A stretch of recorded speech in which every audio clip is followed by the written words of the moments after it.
Showbiz Hot News with Nepo TV Official.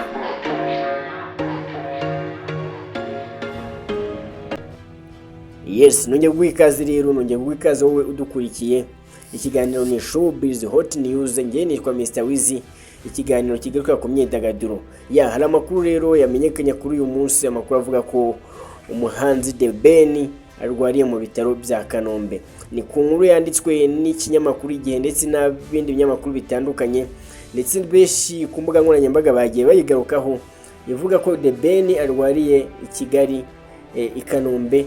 Mukaba mushobora kwibaza ese byagenze bite? Ko ejo bundi twamubonye ku cyumweru ari kumwe na Bruce Melody aho bari basuye urwibutso rwa Kigali ku Gisozi. Rero iki gihe The Ben yari yasuye hano ku rwibutso rwa Kigali ku Gisozi, niho ngo yumvishe atameze neza. Ni ku nkuru yanditswe n'Igihe nk'uko n'abamwe mu bantu ba hafi ba The Ben babitangaje.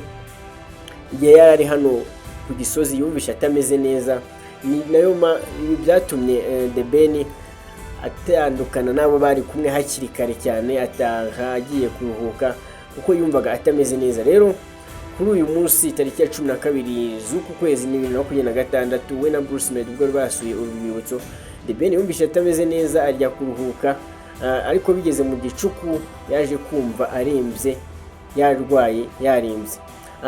Nkuko abamuba hafi babitangaje, mu bikerera bwo kuwa mbere nibwo yaje kujyanwa ku bitaro bya Kanombe, akaba ariho akirwariye kugeza uyu munsi. Nkuko amakuru bigaragaza, The Ben kugeza uyu munsi aracyarwaye kandi ararembye, akaba arwariye mu bitaro bya Kanombe.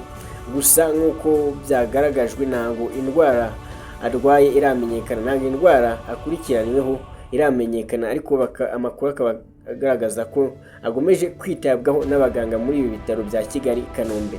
Bibaye mu gihe The Ben we na Bruce Melody barimo bitegura ibitaramo bizazenguruka igihugu. Ibitaramo byabanjirijwe n'igitaramo gikomeye cyabaye ku wa mbere mu kwezi kwa mbere uyu mwaka. Igitaramo cyari cyiswe The New Year Groove, igitaramo cyari cyahuje The Ben na Bruce Melody. Rero The Ben yari yavuze ko agiye gukora ibindi bitaramo binini bizazenguruka igihugu, bigaca mu mijyi itandukanye y'igihugu. Rero none The Ben ararwaye, ariko ntabwo bikwiye ko ibitaramo bizakorwa. Rero The Ben ibi byagiye hanze nyuma y'uko hari n'andi makuru yari yamaze gushyirwa hanze mu minsi yashize y'uko The Ben agiye kuzahurira na Diamond muri Uganda mu gitaramo nacyo kizaba gikomeye, igitaramo kizaba mu kwezi kwa munani. The Ben akaba azongera guhurira na Diamond ku rubyiniro muri uyu mwaka. Rero n'ayo makuru namwe muri yagiye hanze avuga ko The Ben na Diamond bagiye kongera guhura mu gihe n'umwaka washije wa 2025 bari bahuye ku rubyiniro mu gihugu cya Uganda.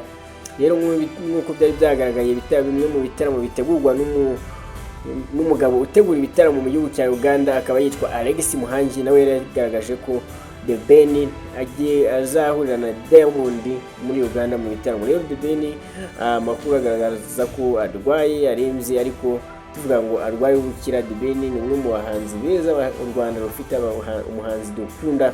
Rero twavuga ngo arware ubukira, Imana imube hafi. Njye nitwa Mr. Wizi, usaba ko wakora subscribe niba utarayikora, tukayatubana mu biganiro byinshi, ibiganiro bya siporo, ibiganiro by'imyidagaduro ndetse na documentaries zigenda zivuga ku ba celebrities, ku byamamare mukunda.